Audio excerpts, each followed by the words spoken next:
reconstruction tonight concerns the murder of a 61-year-old shopkeeper in Bristol exactly 6 weeks ago. Roy Page ran a corner sweet shop in the old part of Bedminster and regularly stayed open from early morning to late in the evening. His body was found in the back of the shop on Thursday the 18th of July. Whoever killed him left behind one vital clue, this earpiece. A man wearing an identical earpiece and claiming to be a gas board engineer visited two tobacconists in the north of Bristol on the morning of that same day. By the afternoon, he had then moved south of the city to Bedminster, which is where our reconstruction begins. Roy Page had been running his corner shop for 10 years. He often spent a lot of his day watching the television between customers. Bedminster is a small community, and most of his customers were regulars. Hello?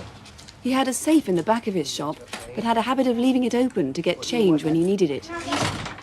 Since his wife died 3 years ago, his sister Shirley came round every Thursday to help in the house. This money here, I'm putting it back in the safe. You worry too much. Okay, I'm You off off now now, then. sis? Yeah. Thank you. Okay, bye. Bye, sis. See you tomorrow. Bye. At about 4:30 that afternoon, a man was seen hanging around outside the shop. He was carrying what looked like a small transistor radio and wearing an earpiece and headsets. Minutes later, the same man was seen outside another tobacconist in the next street.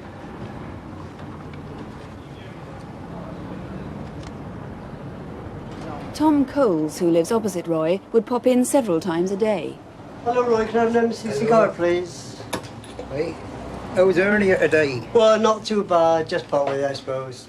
I'll see you later on. Okay, bye for now. At 4:45, the man in blue overalls was seen crossing the road away from Roy's shop. I'm checking for gas leaks in the area up and down this road. I've got to meet round the corner. Have you got any gas leaks here at all? No, none at all. Have you tried the lady around the corner? No, I'll do it now.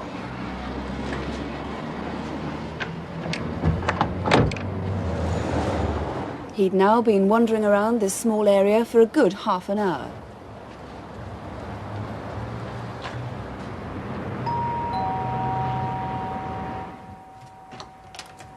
Hello, I'm looking for a gas leak. Have you got any gas? Oh, I haven't. I've got it on. Please. Do you mind if I No. I've got to have Come it in, because please. I've Out had here. reports in the area of a Yes, gas leak, you out see. There you are, look. Oh, it's just a gas service, is it? Yes.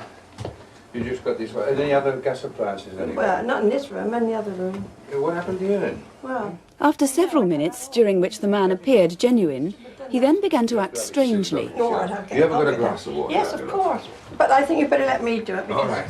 this is a terrible tap. He was sweating heavily. Perhaps you'd like a cup of tea with you? No, I can't stop make because you my one. mate's going up the other side of I'll Amber make Road. one No, willingly. don't worry because He suddenly appeared agitated and anxious to get away. you know, he's But I've got coming up. I've got to here. join him. There's other gas leaks in the area. You see, I'm sorry about that. Look, I've got to... He crossed the road back towards Roy Page's shop.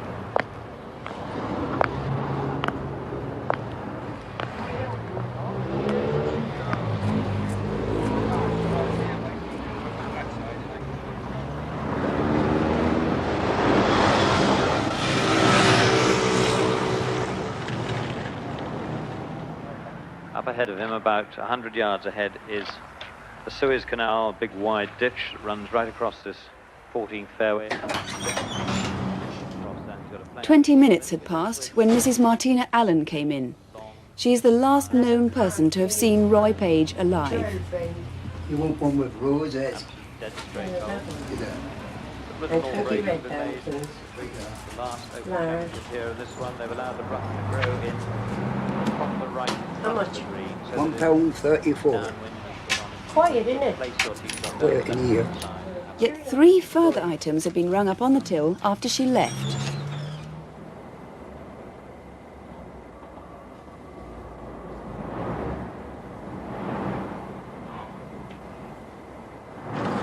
Tom Coles had noticed that the shop had been closed for a little while.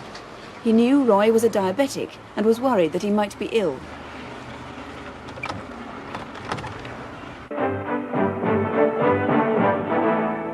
6 o'clock news from the BBC with Sue Lawley and Andrew Harvey.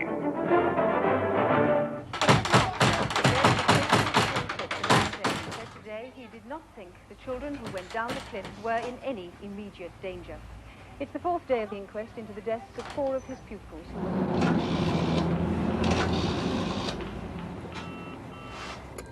The battle against the drug traffickers. The government is sending undercover agents. Big pay increases have been recommended for top civil servants, judges and senior members of the armed forces. Mrs. Thatcher has... 2 hours later, at 7:45, the police had been called.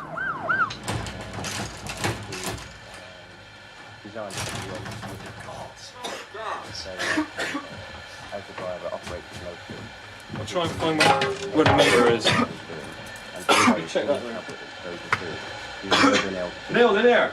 Sometime between 5:20 and 6:10, Roy Page had been murdered. So you better get an ambulance. Right, okay. I'll go outside. Every gas appliance in the house had been turned full on. Well, Detective Superintendent Lou Clark, you're quite precise about the time that Roy was killed. Well, Mrs. Allen says she left the shop about 5:20.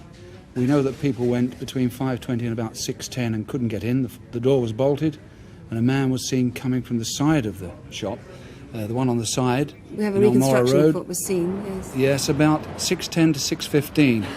The man was identical to the man seen earlier, posing as the gas board man. This time he was carrying something under his arm. We suspect that was the overall, which would now have been blood-stained. We have a video fit of that man, if we can take a closer look at him once again. He's Yes. very heavily built, isn't he? He is, some witnesses say, about 15 stone or more. He's a big man, 5'11" or more, 35 to 45 years, dark hair, and perhaps had a Welsh accent, wearing spectacles. Why was Mr. Page murdered? Was the motive theft? I would have thought it was theft, and I think it was a bungled crime. I think we're looking for a petty thief who goes in to distract shopkeepers and people in their homes so that he can steal. And I think Mr. Page caught him stealing, trapped him, and he had to kill Mr. Page to get out of the shop.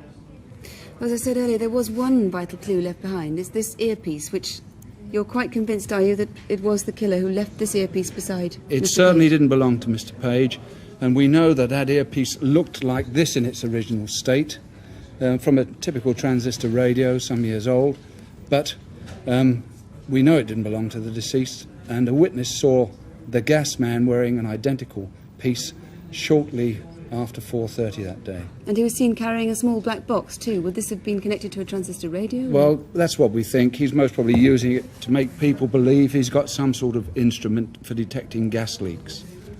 What exactly did he steal? He stole a cream-coloured plastic purse which had £700 in it, a white envelope with a name Paul written on the side in handwriting, that had £200, at least £149 from the till, and surprising, a hairbrush from the bedroom upstairs. This is the matching mirror that he didn't take, and as you see, there doesn't seem to be any reason to steal that at all, but it's missing from the premises. It's gone. And one thing I would like to say is that the deceased in this case was an ordinary working man.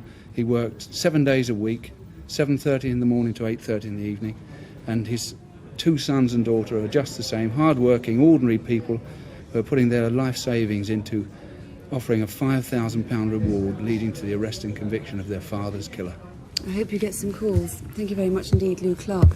Indeed, if you think you can help, please don't hesitate to call us 01811 8055, or you can call Bristol Police on 267 986. There's the number, 0272 for Bristol, 267 986.